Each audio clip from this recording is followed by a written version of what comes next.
నమస్తే. ఇన్నాళ్ళు నన్ను సపోర్ట్ చేస్తూ, ఎంకరేజ్ చేస్తూ మీ ప్రేమని నాకు అందిస్తున్న ప్రతి ఒక్కరికి కృతజ్ఞతలు.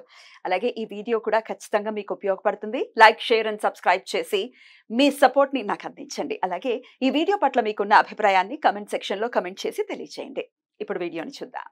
నమస్తే. Welcome to our channel. నేను పద్మిని. ప్రస్తుతంతో పాటు ప్రముఖ ఆధ్యాత్మికవేత్త, ఆస్ట్రోన్యూమరాలజిస్ట్, ఎనర్జీ వాస్తు స్పెషలిస్ట్, శ్రీ విద్య ఉపాసకులు శ్రీమతి జయప్రద గారు మనతో పాటు ఉన్నారు. మాట్లాడదాం. నమస్కారం అండి. నమస్కారం అమ్మ. శ్రీమాత్రే నమః. బాగున్నారా? బాగున్నా. మీ డ్రెస్ బాగుంది ఇవాళ. Thank you. కొత్తది కొత్తవి ఏంటంటే చాలా మందికి ఉంటుందేమో ఈ అలవాటు. కొన్ని వెంటనే వేసేసుకోవాలి, లేకపోతే ఎవరైనా పెట్టిన వెంటనే ఒకవేళ నచ్చితే వేసేసుకోవాలి. ఆ బాపతే కాంబినేషన్ బాగుంది. Thank you so very much. Right. లగ్నాల వారీగా మీరు చెప్తూ ఉన్నారు ఏ లగ్న జాతకులు ఎలా ఉంటారు అనేది. లగ్నం అనేది డెఫినెట్ గా అదే ఇంపార్టెంట్ రోల్ ని ప్లే చేస్తుంది. అవును. చాలా మందికి ఈ విషయం మీరు చెప్తూ ఉన్నారు, లగ్నం అనేది ఎలా చూసుకోవాలి అంటే అది ఎవరికి వారు చూసుకునేటటువంటి పరిస్థితి తెలియకపోవచ్చు. అవును. ఎవరైనా జ్యోతిషుల దగ్గరికి వెళ్తే ఆ చాట్ లో ఖచ్చితంగా లగ్నాన్ని మెన్షన్ చేసి ఉంటారు. If at all correct time ఉంటే అని మీరు కరెక్ట్ గా చెప్పి ఉన్నారు. అయినప్పటికీ అడుగుతున్నారు ఏంటి లగ్నం అంటే ఏం చూసుకోవాలి, ఎలా చూసుకోవాలి అని. దీని గురించి ఒకసారి టూకీగా చెప్పండి. అలాగే ఆల్రెడీ మేష, వృషభ లగ్నాల గురించి మాట్లాడుకున్నాం. మీకు ఇప్పుడు మిథున లగ్నం వీళ్ళు ఎలా ఉంటారు? తప్పకుండా.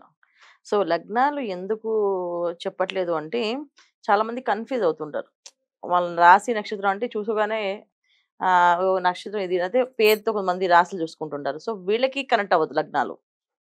ఏదైతే నామరాశితో చూసుకున్న వాళ్ళు, నామ నక్షత్రంతో చూసుకునే వాళ్ళకి లగ్నాల్లో కనెక్ట్ అవ్వదు. వాళ్ళకి ప్రశ్న జ్యోతిష్యం అని చెప్పి వాళ్ళు అడిగిన సమస్యకి అప్పుడు ప్రశ్న వేస్తే ఆ ప్రశ్నకి ఒక లెక్క కడతారు. ఆ లెక్కలో వచ్చినప్పుడు ఆ టైంకి ఏ లగ్నం నడుస్తుందో ఆ లగ్నంతో వాళ్ళకి వేసిన ప్రశ్న ఆ పని అవుతుందా అవదా అనేది చెక్ చేసి అది లగ్నం వేసి చెప్తారు వాళ్ళకి. సో ఇలా అయితే ఉంటుంది. సో టైం అక్యురేట్ గా ఉన్న వాళ్ళకి లగ్నం తెలుస్తుంది. ఎందుకంటే డేట్ ఆఫ్ బర్త్ ఉంటే సరిపోదు, దానికి టైం కన్నా అక్యురేట్ గా వాళ్ళకి ఉండాలి.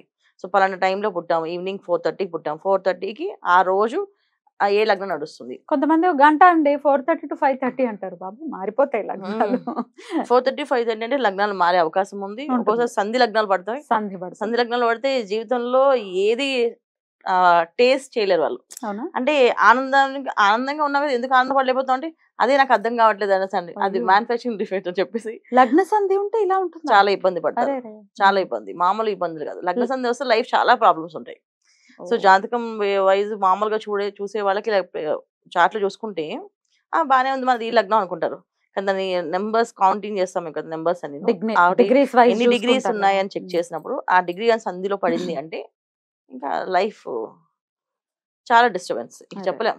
అది అన్ని మ్యాచ్ అవ్వవు. ఏ విషయాలు వాళ్ళకి చెప్పిన అది వింశోదయ దశలో మ్యాచ్ అవ్వవు, ఇబ్బంది పడుతుంటారు. ఇలా రకరకాలమైన ఇబ్బంది పడడం వల్ల ఏం చేస్తారంటే జ్యోతిష్యులు అందరం కలిపి ఏం చేస్తాం అంటే అసలు లగ్నం గురించి మాట్లాడడం మానేసాం. సో నక్షత్రం ఇది, రాశి ఇది. సో ఇప్పుడు అంటే మేము సంధి లగ్నాలు పడినప్పుడు ఏమవుతుందంటే 2 లగ్నాలకి కంపేటబిలిటీగా రెమెడీస్ ఇస్తాం వాళ్ళకి. ఇది చేయమ్మా, ఈ పరిహారం కొంచెం చెయ్యి అని చెప్పేసి. ఇలా చేయడం వల్ల ఏంటంటే వాళ్ళకి రెండిట్లో ఏదో ఒకటి ఎనర్జీ పనిచేసి ముందుకు వెళ్ళవచ్చు.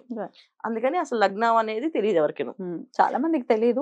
ఒకవేళ ఇవాళ రోజు చాలా మందికి ఈజీగా లగ్నం తెలుసుకోవాలంటే date of birth, time of birth, ఒక కుండలి సాఫ్ట్వేర్ లాంటివి ఏవో సాఫ్ట్వేర్స్ ఇవాళ చాలా ఉన్నాయి కదా. ఆ సాఫ్ట్వేర్స్ లో వాళ్ళ పేర్లు, డేట్ ఆఫ్ బర్త్ కూడా వేసుకుని సో నేను నాకు జ్యోతిషం అనాలిసిస్ చేస్తున్నాను, నాకు వచ్చున్న వాళ్ళకి లగ్నం ఈజీగా తెలుస్తుంది. ఇక మిథున లగ్న జాతకులు వీళ్ళ గురించి పరిపరి విధములుగా వినటం జరిగింది. నడిచే ఎన్సైక్లోపీడియా వాళ్ళు మాత్రమే మిథున లగ్నంలో పుడతారు అని, very end of the day చాలా బ్రెయినీగా ఉంటారు అని వినటం జరిగింది. What is your analysis? మిథున లగ్నం అనేది చాలా మంచి వాళ్ళు అన్న. లగ్నం అది బుధుడు లగ్నం అది. సో దిస్వభావ రాశి అది. అంటే ఏంటంటే వీళ్ళు దేనికైనా సిద్ధహస్తులు అనమాట, ఏ పనులు చేయడానికైనా. సో అది మంచి అవని చెడవని, ఇది మంచి చేయాలని రూల్ ఏం లేదు, అలాగే చెడు పనులు చేయకూడదని రూల్ కూడా లేదు వాళ్ళకి. సో వాళ్ళకి నచ్చిన విధంగా వాళ్ళు వెళ్ళగలుగుతారు. సో వాళ్ళకంటూ ఒక మైండ్ సెట్ అనమాట. ఏంటంటే నేను చేసేది న్యాయమా ధర్మం అని వాళ్ళకి అనాలిసిస్ చేసుకునే శక్తి ఉన్నవాళ్ళు. సో చాలా మంది ఈ లగ్నంలో పుట్టిన వాళ్ళు చాలా మంచి భక్తి, పూజ, సేవ, ప్రజలకి ఏదో ఒకటి చేసి పెట్టాలనే తపన ఉన్న వాళ్ళు ఉన్నారు. ఏంటి ఇదే లగ్నంలో పుట్టిన వాళ్ళు ప్రజల్ని పీడించుకు తినే వాళ్ళు కూడా ఉన్నారు. ఇదే లగ్నం మళ్ళీ. సో ఇక్కడ ఏంటి అంటే వీళ్ళది అంటే మళ్ళీ దానికి అక్కడ జాతకంలో లగ్నంతో పాటు ఎవరెవరు గ్రహాలు ఎలా చూస్తున్నాయి చూపులు ఎలా ఉన్నాయి, దీన్ని బట్టి ఉంటుంది అనమాట. కాకపోతే మిథున లగ్నంలో పుట్టిన వాళ్ళకి మెయిన్ ఏంటంటే తెలివితేటలు ఎక్కువగా ఉంటాయి. తెలివితేటలు, ఏ పనైనా ఎలా చేయాలనేది వాళ్ళ దగ్గర ఈజీగా ఉంటుంది. బ్రెయిన్ మామూలుగా కాదు. అంటే మనం ఒక సమస్య చెప్తే వీళ్ళు దానికి పరిష్కారం వెంటనే చెప్పేస్తుంటారు. ఇది పరిష్కారం అని చెప్పేసి బాధపడడం కానీ, అయ్యో కుంగిపోవడం కానీ, మనం చేయలేమని అనుకోవడం కానీ, నా వల్ల కాదనడం కానీ, ఇలాంటివి ఏమి వీళ్ళ దగ్గర నుంచి రావు. చేసుకొని వెళ్ళిపోతారు. కొంతమందికి జాతకంలో యోగాలు సరిగా లేనప్పుడు మిథున లగ్నం పడినప్పుడు కూడా చాలా మొండిగా తయారవుతారు. బాగా తాంత్రిక పూజలు ఎక్కువగా చేస్తుంటారు. తాంత్రిక విద్యలో వాళ్ళు దానికే ఎడిక్ట్ అవుతుంటారు వాళ్ళు బాగా. ఎందుకంటే మాకు మనిషిని చూస్తే నీకు ఈ లక్షణాలు ఉన్నాయి, నీకు ఈ ప్రాబ్లం ఉంది అని చెప్పేస్తుంటారు వాళ్ళు. నిజంగా వాళ్ళకి అది తెలుస్తుంది. అమ్మో మీరు ఎలా చెప్పారు మాకు అని అనేసి, నాకు అది కనెక్ట్ అవుతుంది అని చెప్పేసి అని చెప్తుంటారు. అంటే వాళ్ళకి ఉన్న తెలివితేటలు ఇలా యూజ్ అవుతాయి. ఈజీగా ఇంట్రెస్ట్ ప్లస్ ఏంటంటే మానసికంగా దగ్గరగా ఉంటారు వాటికి ఎక్కువగా వాళ్ళు. కొంతమంది అని అన్ని జాతకులు అందరూ ఉంటారని కాదు, మిథున లగ్నంలో పుట్టిన వాళ్ళకి 90% అవకాశం ఉంది. వీళ్ళు బాగా అటాచ్ అవ్వడం, శాస్త్రాల మీద కానీ కొన్ని శాస్త్రాలని వెతికి తీయడంలో వీళ్ళు ముందు ఉంటారు. సో మనం వెతుకుదాం, అసలు అదేంటో తెలుసుకోవాలి అని చెప్పేసి. ఎందుకంటే క్రియేటివిటీ అని చెప్పి అంటాం.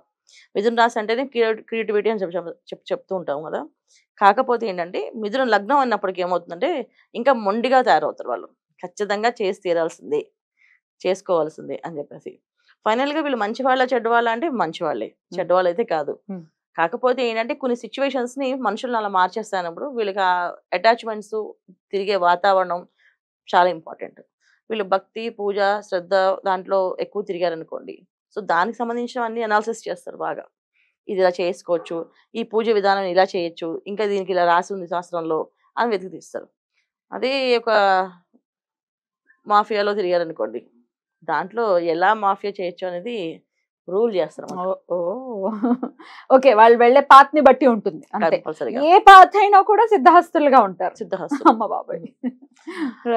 మిథున లగ్నం అంటేనే కొంచెం ఆలోచించాల్సిన విషయమే. ఎందుకంటే అంత ఈజీగా ఓకే వీళ్ళు మంచి వాళ్ళని అని చెప్పలేము, అలాగే చెడ్డవాళ్ళని చెప్పలేము. కాకపోతే ఏంటంటే బేసిక్ గా బుద్ధుడు అనే మాత్రం ఏంటంటే బేసిక్ గా ప్రతి విషయాన్ని అనాలిసిస్ చేయడం తప్ప వాళ్ళకి వేరే విషయం ఉండదు. మనసులో ఒక కుళ్ళు తంత్రాలు కానీ చేయాలని ఉండదు వాళ్ళకి. అనాలిసిస్ ఈ విధంగా చేయాలి, ఈ విధంగా చేస్తే బాగుంటుంది అని ఐడియాస్ ఇవ్వడం, ఐడియాలజీ బాగా ఎక్కువగా ఉంటుంది వాళ్ళకి. అందువల్ల వీళ్ళకి కొంచెం కమర్షియల్ గా కొంతమంది అంటారు ప్రతిదానికి లెక్కలు వేస్తూ ఉంటే లెక్కలు కడితే ఎలా జీవితాలు అని చెప్పేసి. కానీ వీళ్ళు లెక్కలు కట్టే మనుషులు కాదు, ప్రతి విషయానికి సమస్యకి పరిష్కారం చెప్తారు. దట్స్ బ్యూటిఫుల్ అసలు. అయితే వీళ్ళు చెయ్యకూడని పనులేంటి ఎట్టి పరిస్థితుల్లో జీవితం? 100% చేయకూడని పనులు ఏంటంటే ఎప్పుడు కూడా మనకి కాని సబ్జెక్ట్ అంటే తాంత్రిక విద్యలు కానీ, మనకు తెలిసిన ఎదుటి వాళ్ళకి చెడు జరుగుతాను కానీ అవి అనాలిసిస్ చేసినప్పుడు అది నిజంగా చెడు అవుతుంది అంటే వీళ్ళు మానేయాలి. ఎందుకంటే వీళ్ళకి అన్ని బాగుంటాయి కానీ లైఫ్ పార్ట్నర్స్ అంత హ్యాపీగా ఉండరు. భార్యదే కానీ భర్తకు కానీ, మంచి భార్య కానీ మంచి భర్త కానీ దొరకడం కష్టం. ఒకళ్ళు దొరికితే వాళ్ళ మధ్యలో మిస్ అయ్యి చనిపోవడం కానీ, లేకపోతే విడిపోవడం కానీ, మళ్ళీ వివాహం చేసుకోవాల్సిన పరిస్థితి కానీ ఇలాంటివి జరుగుతూ ఉంటాయి. వీళ్ళకి మెయిన్ ఏంటంటే ఎక్కువ ఇలా తిరగడం వల్ల లేకపోతే శాపాల వల్ల కానీ కొంతమందికి మ్యారేజెస్ కూడా అవ్వవు. పెళ్లి కాకుండా ఉన్న వాళ్ళు ఉన్నారు ఇలా ఈ లగ్నంలో ఉన్నవాళ్ళు. కొంతమంది పెళ్లి చేసుకోవాలని మొండికేసిన వాళ్ళు ఉన్నారు. అసలు మాకు పెళ్ళే వద్దు, అసలు పెళ్లి చేసుకోండి చేసే సంసారంతో బాధపడే కంటే హ్యాపీగా రిలాక్స్ ఉండడం బెటరు అన్ని లెక్కలు వేసుకునే వాళ్ళకు ఉన్నారు. సో ఇలాగా డిఫరెంట్గా ఉన్నాయి కనుక ఖచ్చితంగా వీళ్ళు చేయాల్సింది ఏంటంటే భగవంతుడు ఆరాధన ఎప్పుడు చేస్తారు వీళ్ళు. ఇంకొంచెం ఎక్కువగా అది రాంగ్ అని తెలిసి ముట్టుకోకూడదు. బ్యూటిఫుల్ అండి, చాలా బ్యూటిఫుల్ గా ఎక్స్ప్లెయిన్ చేశారు. మిథున లగ్న జాతకులకి డెఫినెట్ గా ఇది ఉపయోగపడాలి ఈ వీడియో అని మనస్ఫూర్తిగా కోరుకుంటే ఇక నెక్స్ట్ ఎపిసోడ్ లో కర్కాటక లగ్నం గురించి మాట్లాడుకుందాం. థ్యాంక్ యూ సో మచ్ అండి. నమస్తే. తప్పకుండా. శ్రీమాత్రే నమః.